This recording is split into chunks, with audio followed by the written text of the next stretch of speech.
Welcome back to the afternoon here. We're talking to First Nordic. This is the Chief Development Officer, Adam Sigelski.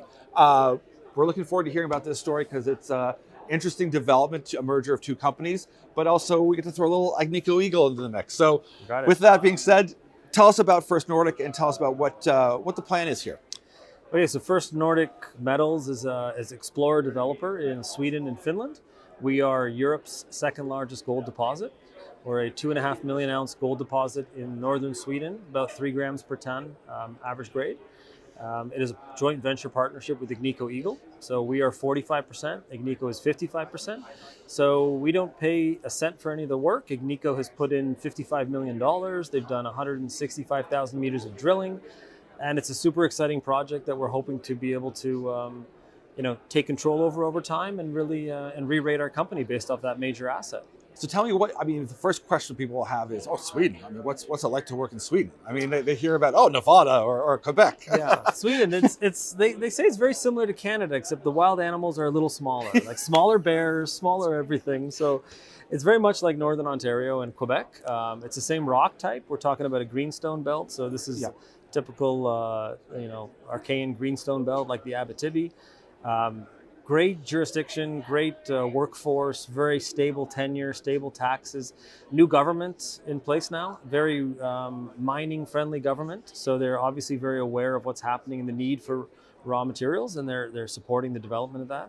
So Sweden has become a really great place to operate. We're in Finland as well, and both countries have, traditionally some of the most important mining opportunities in all of Europe.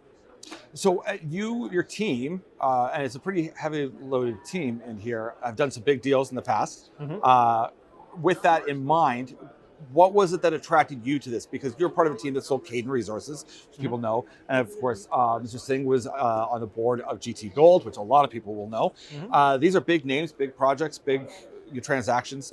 That's important to, when people are looking at any company is who's involved, who's the money. Yep. It's got Agnico Eagle, it's got some big names to it. This is pretty interesting. What was it that drew you to it? So I originally, I've historically had success in mining. It's really, I'm a biochemist by education, but I've been financing junior mining my whole career. When I saw what was happening in Sweden, you've got the geology of Ontario, Quebec, but you're kind of like 100 years later in the game. Cool. So the region that we control, and when I took Goldline public, we had 80 kilometers of this belt. And typically, if you compare that to the Abitibi, you compare that to Quebec, you'd have 15 or 20 companies fighting over that ground. This is an entire, very unique geological occurrence. Like, these greenstone belts are quite rare. And so for one company to have all of these claims was like, oh my God, this is big. And gold was $2,000 an ounce. And I'm like, okay, gold is ready to go. The market's ready to go. And we did catch a little bit of a gold window. Yeah. We acquired during, as we went public with Goldline, we obviously loved the jurisdiction. We loved the fact that Agnico was in Sweden and Finland. And ultimately we bought another asset from Agnico, which is the Finland project. So I saw big greenstone potential. I was able to acquire 2 entire greenstone belts.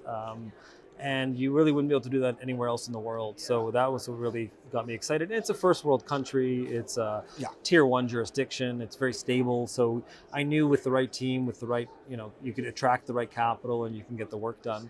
And ultimately about a year ago, met Taj, and Taj became CEO. So we brought him in to kind of just rebrand the company. And ultimately within a year, we were expecting to do something with Barclay over the next 2 years. We, within 6 to 8 weeks, we completed a merger of the two companies and consolidated now 2 of the largest, gold greenstone belts in Scandinavia.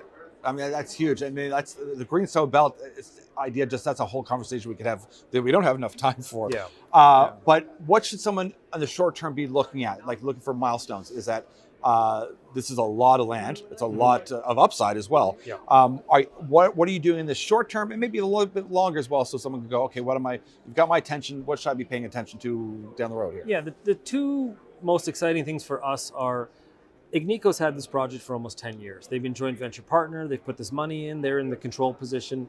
And the previous company wasn't able to really do any exploration work. They didn't have any other ground. They were minority partners. They couldn't really drive the bus on the asset. We've now added 80 kilometers of strike. So Agnico recently came in for 13.3% into First Nordic. So They're now shareholders at 29 cents a share. They did that because now we've got obviously 80 kilometers of belt. We know we can probably find another 2 or 3 Barcelets on there, and that's really what we're trying to do. We've started exploration across the belt. We brought in a little bit of capital over the summer.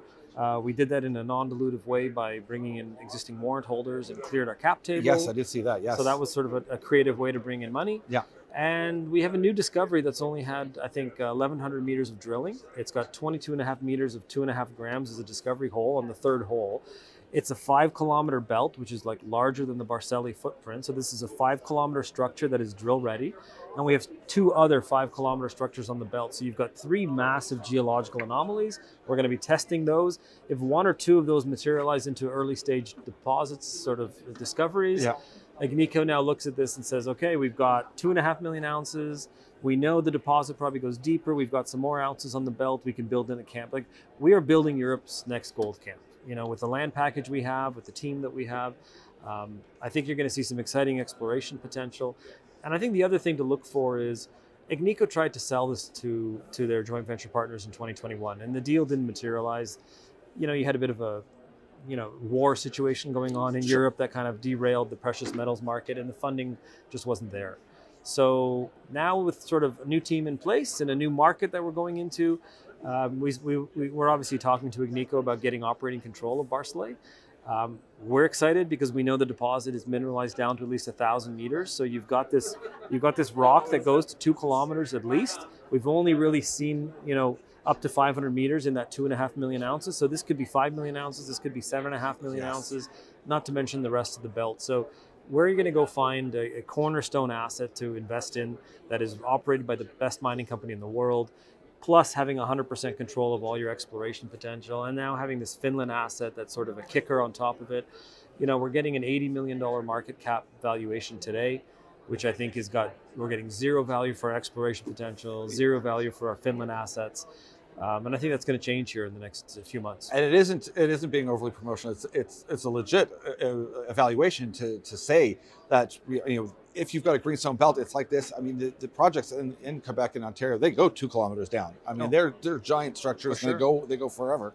To have Agnico, this could end up being the largest gold newest deposit in Europe. I mean, I think people need to pay attention to that. We don't have people come on and be so bold, but it's worth mentioning. We're already the second largest. Rupert Resources at 4 million ounces, and they're getting 800 million, 750 million market cap. They're doing a phenomenal job.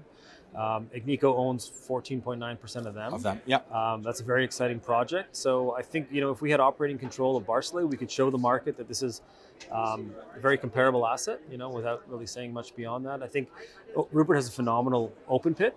And I think we have a great starter pit, and we have a tremendous underground mine. So the mining costs in Sweden are incredibly low. Mandalay mining at the Björkdal mine, 200 kilometers east of us, is mining at 1,000 meters depth at 1.5 grams head grade, like half the grade, 1,000 kilometers depth, cash flowing like crazy. So listen, there's been a lot of great companies advancing Finland for many years. Barcelay's been in that area for close to 10 years now. And this is just one of the best places in the world to be doing what we do. So it's very exciting. Well, we're going to keep an eye on First Nordic. Thanks so much for chatting with us about it. Thank you, sir. Very interesting story developing. Everyone, if you like comparables, maybe do a comparable with Rupert and take a look at what's going on here at First Nordic. Thank you.